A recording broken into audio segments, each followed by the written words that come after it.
So if you have any questions about music, Hey guys, that I could possibly help. Yes. what inspired you to become a musician? What inspired me to become a musician? Yeah. Well, first off, I mean, one of the things that we said earlier today is how music can inspire people. See, they got inspired already. I saw early on how music moved people, and if you think about something as simple as the civil rights movement, how many remember Rosa Parks in this? Oh yeah, just learned about her. Well, during that period when Rosa Parks, she sat down on this bus when everybody had said, when everybody,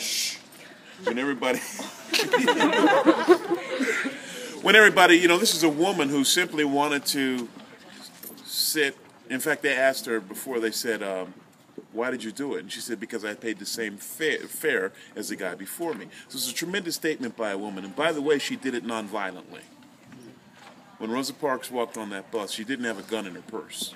And something to always think about is how we can move people, how we can move things in our life, and do it in a nonviolent way.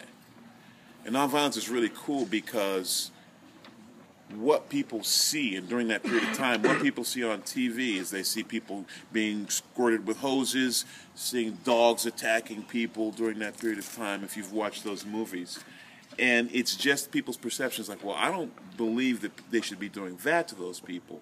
And that's how change starts to happen, because change is always like a slow thing. So during that period, after Rosa Parks did that, Martin Luther King said, okay, we're going to pull everybody off the buses. He knew that if we could hit people economically, and in that case it was the bus company, and these were people then, he said, pull you off the bus, you have to now walk to work. And that means people were walking to work 4 or 5, sometimes like a half an hour, 2 hours to work. They also organized carpools. People having to walk to work. And this bus boycott went on for like 6 months or more. King said, I got to motivate people so that they stay doing this, because that's the only way we're going to hit them. The way I'm going to do that is we're going to have church every night. But before I say anything, guess what we're going to do? We're going to sing. And that's where music comes in. Because he knew that the singing was the thing that would uplift people. And they sang songs that inspired them, songs that uplifted them. So what inspired me to get into music was the way that I saw that music could uplift people in an incredible way. And what I want to offer you is that you can do that in your own life. And there is music that you'll hear all the time that's popular music. And usually that's based upon image. Remember this, image is short term, but great art is lasting. Image is short term. So we don't even remember who won American Idol 3 years ago, because it's just like the flavor of the month. But there's a record called Kind of Blue by Miles Davis, and it still sells 5,000 copies every month. And that's since 1959. It has sold 5,000 copies or more a month. That's because great art is lasting. And what you want in your life is to do stuff that's lasting. And we see in the time that you guys are living in, things are changing so quickly that you have to become, that's why we emphasized today, talked about reading. You have to become a reader, a voracious reader, but also you have to be a person that applies that knowledge. Because the more you learn, the bigger the book gets, right? The more you learn, the more you figure you have to learn. So knowledge is never ending. So that's going to be one of the true challenges for you in your life, in your career, to not only become an expert, but to constantly improve yourself, all right? So that's how I got inspired by music, because I realized how it could uplift people's lives, how it could help them, all right? We got time for 2 more. I want to know, it just seems like jazz, unless you're really involved in it, it seems like everyone kind of forgot about. How do you really work at integrating jazz into the people you love, people you know, and just into your entire life? That's a great question. I think, people have this perception that jazz is hard to understand. I think it's not hard to understand.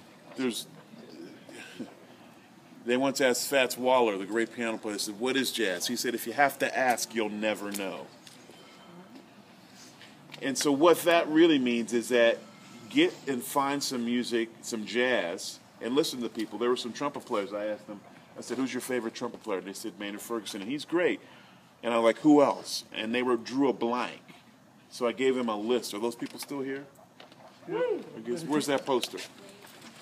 So on the back there, there's a list of trumpet players that they can just begin. So now you have to, now this is, remember the day in the master class, and by the way, the best guy on there is the last one.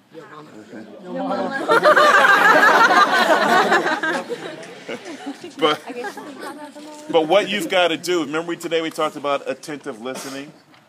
When you first listen to music, or people used to always tell me when I was a kid, listen to Louis Armstrong, music from the 1920s, the Hot 5 and Hot 7 bands, and you guys should all do that. So I got those recordings, and I went to my house, and I put them on the record player, and guess what? The moment I put the needle on the record, and I heard that music, I hated it.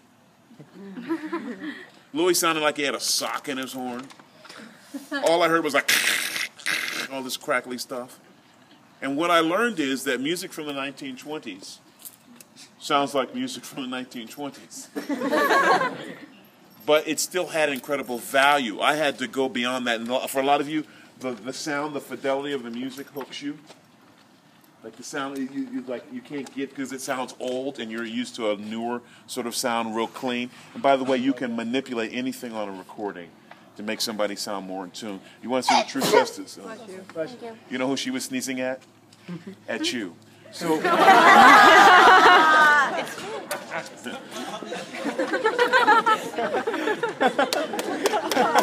Thank you very much, ladies and gentlemen.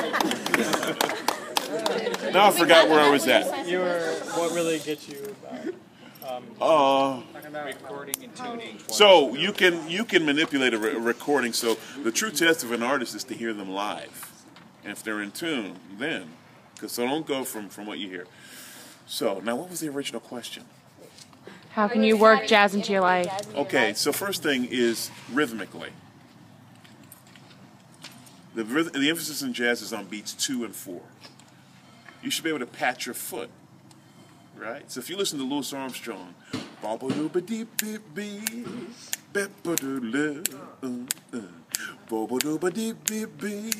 there should be an infectious thing that you can't help but pat your foot. And when you begin to play jazz, you should be able to get that just by yourself. You should, in your practice room, when you practice jazz, you should just play with a metronome on beats 2 and 4, which is where the emphasis is. And you just practice